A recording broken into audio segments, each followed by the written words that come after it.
Now, the B-18C Twin Otter, they call it the Langley, full 1964. And of course, on board members of the United States Army parachutes, the Golden Knights, as they work their way up to altitude, as we prepare for our official show start coming up in just a little bit. As we continue to progress throughout the morning and into the afternoon, we do have a couple of housekeeping items I want to share with you, to include reminding you that there is absolutely no smoking on the flight line at any time, with many of our static display aircraft indeed fully fueled. And to mitigate any potential risks to you or to our fellow spectators, we do ask for no smoking on the flight line at any time, and we thank you very much for your continued cooperation with that.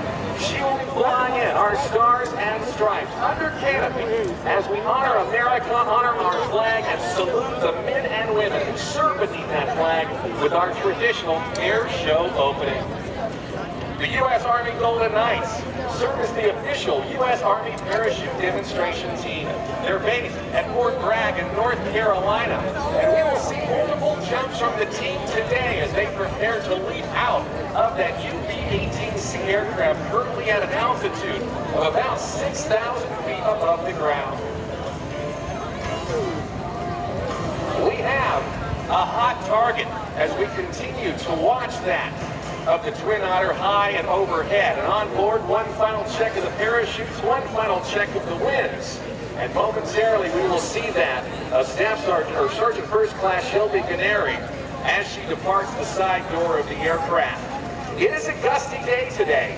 And of course, on time and on target, very crucial. We've got jumpers away, ladies and gentlemen. Take a look at an altitude of over a mile above the ground. That's Sergeant First Class Shelby Canary, and what a view she has.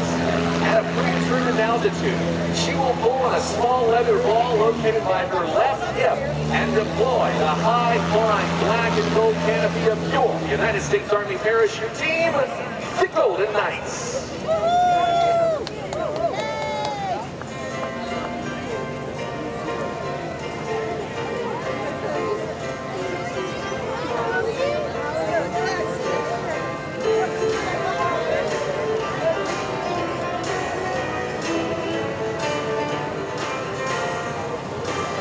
A magnificent sight overhead as shortly we will salute our flag with our national anthem.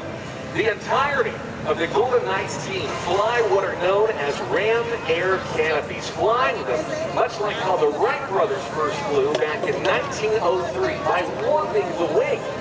These parachutes are fairly maneuverable and have an inherent forward speed of about 22 miles an hour.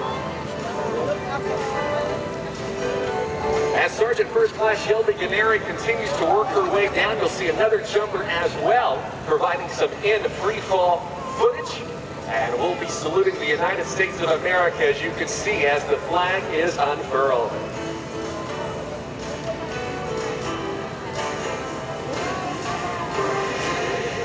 Wind speed, direction, and timing critical when jumping into hostile territory and terrain. And now, ladies and gentlemen, if you are within the sound of my voice and you are able, if you would, please stand, remove your caps, and come to attention as we welcome Senior Airman Victoria Park from the Heritage of America Band in the singing of our national anthem.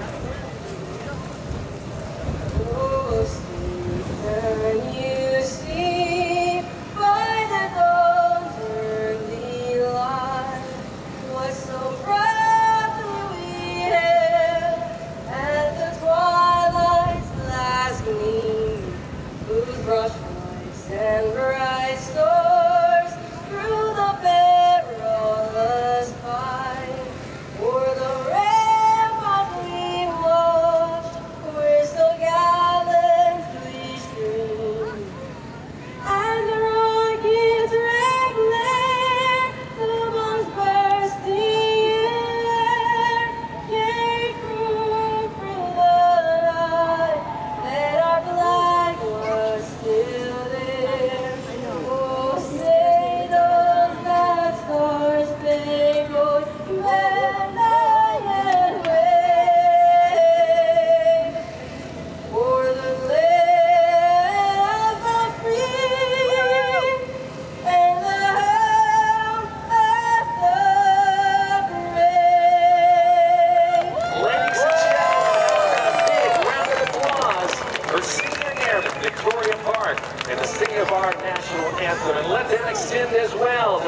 First Class Shelby Canary and your United States Army parachute team, the Golden Knights.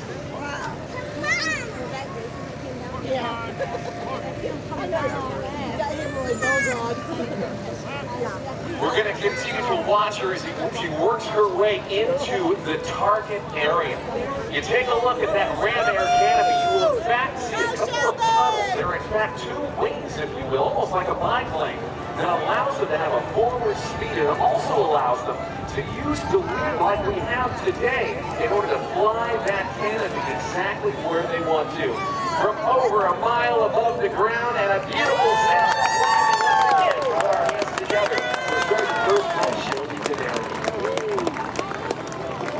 We also want to extend a very big thank you to the Joint Services Honor Guard based here at Joint Base Langley-Eustis, receiving today's trophy.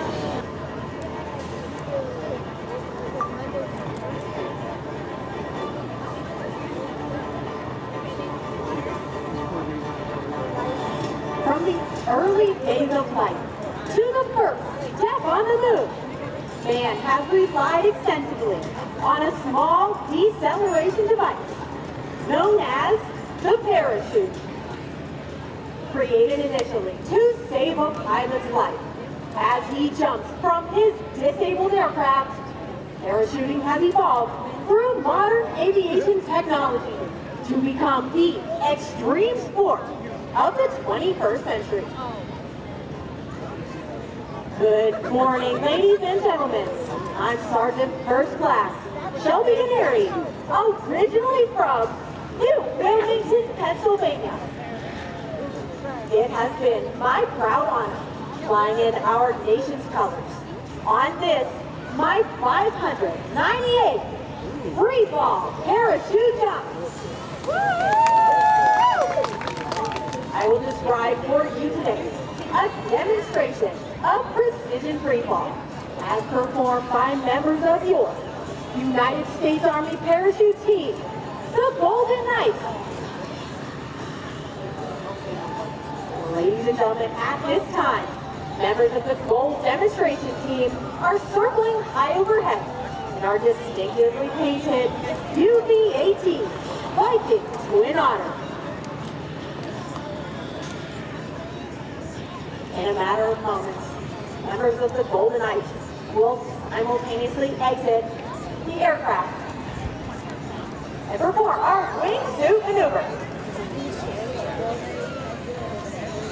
This was designed to showcase the maneuverability of the human body while flying through the air at speeds in excess of 120 miles per hour.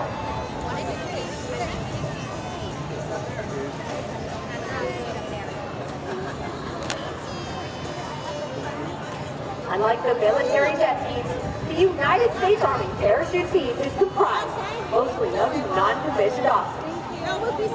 The 89 men and women of the Golden Knights come from various jobs throughout the Army to spend 3 years at one of the 5 major sections of our team.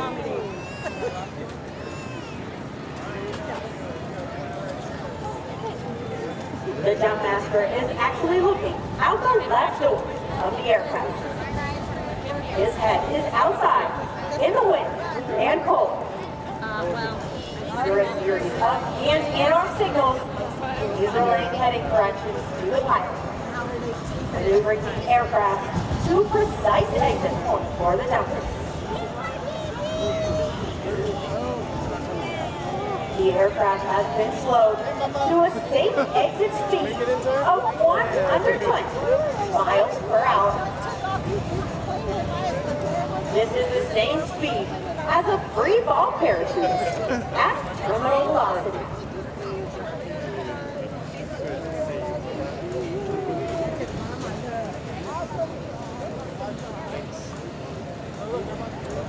Our administrative support section contains the Office of the Command, Operations, Logistics, Airship Maintenance. As you look up, our jumpers are out and have ignited their smoke. You can immediately see the separation the wingsuit obtains through its superior glide ability. The normal jumper has his arms at his sides, knees locked, and toes pointed. gaining as much lift as humanly possible, yet it is nearly incomparable to the wingsuit's performance.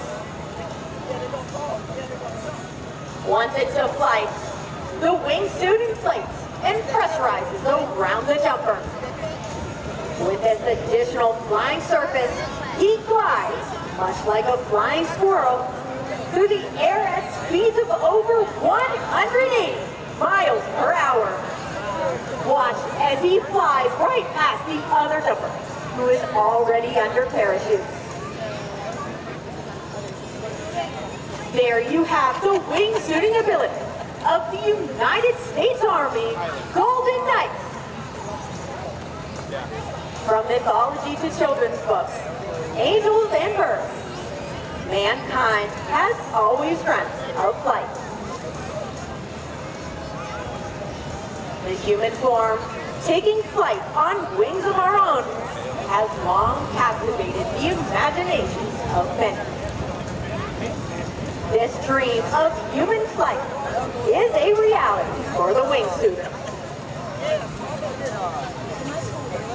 The Eiffel Tower in 1912 is recognized as the first attempt to fly a wingsuit. The first prototype of wingsuits were showcased together in 1999 at the World Free Fall Festival.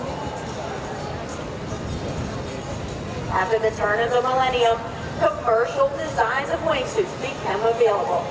And now, we have wingsuits that are airlocked and inflate via ram air around the wingsuiter.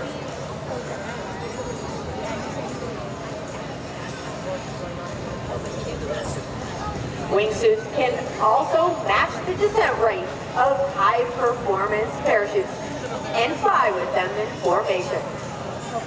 Although capable of the same glide as a parachute, a wingsuit jump still requires the use of a parachute.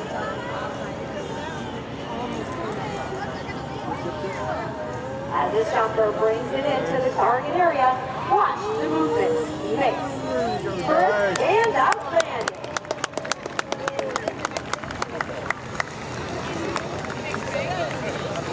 The parachutes used by the Golden Knights are flexible wing gliders.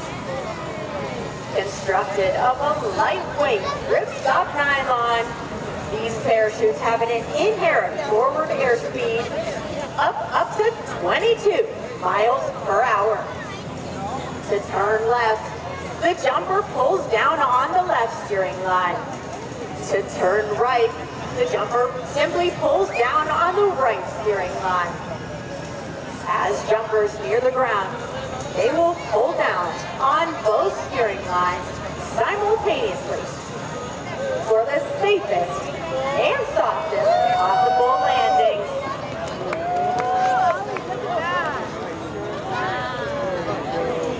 In 2010, former Golden Knights Staff Sergeant Ben Borders set a wingsuit world record.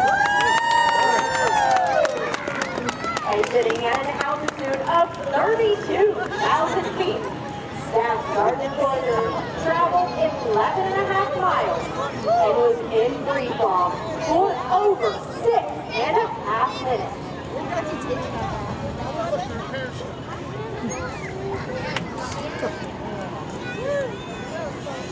Moments ago, these jumpers were more than 2 miles overhead. Thanks in part to the advanced aerodynamic design of these ram air parachutes, Ben ties a lanyard to the activation pin. By pulling on this lanyard, they can ignite their smoke immediately upon exiting the aircraft while in free fall or under canopy.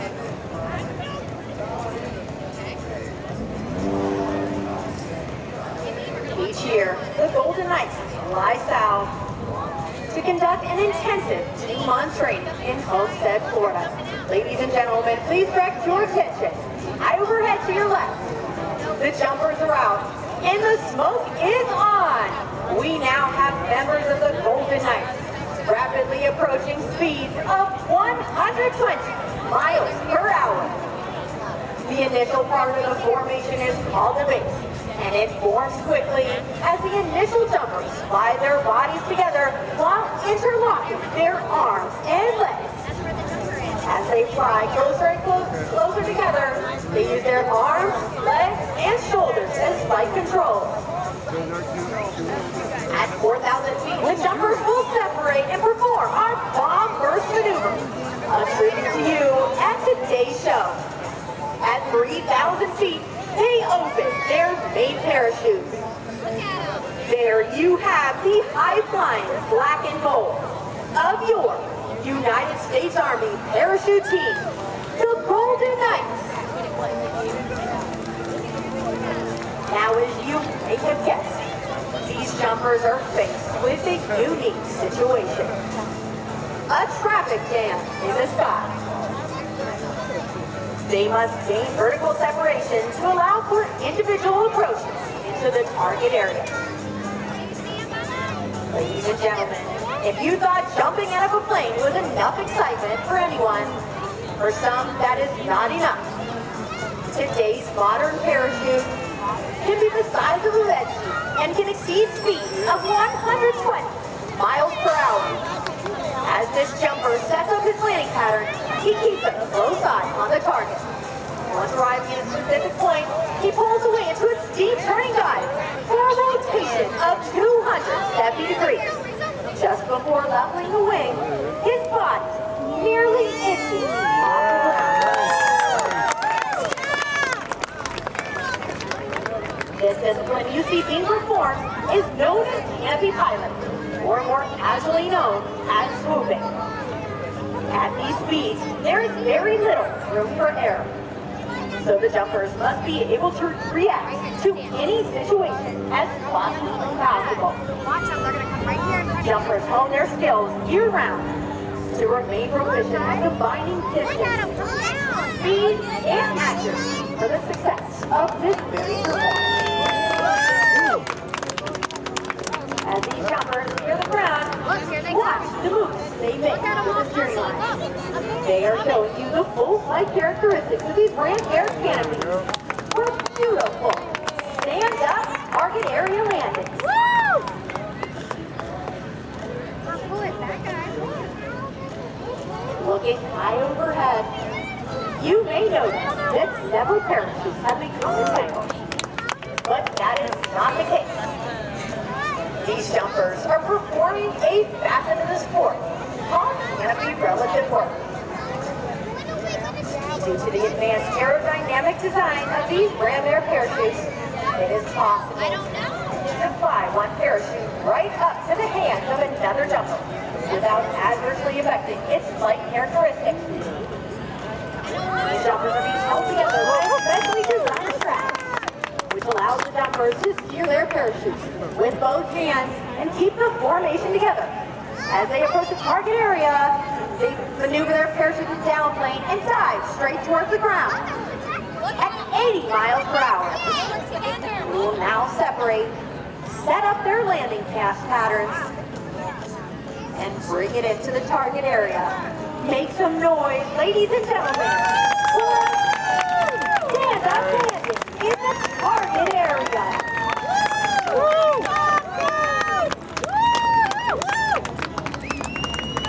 The United States Army parachute team was formed in 1959. In 1961, we were designated the Army's official aerial demonstration unit, and 1 year later, we adopted our name.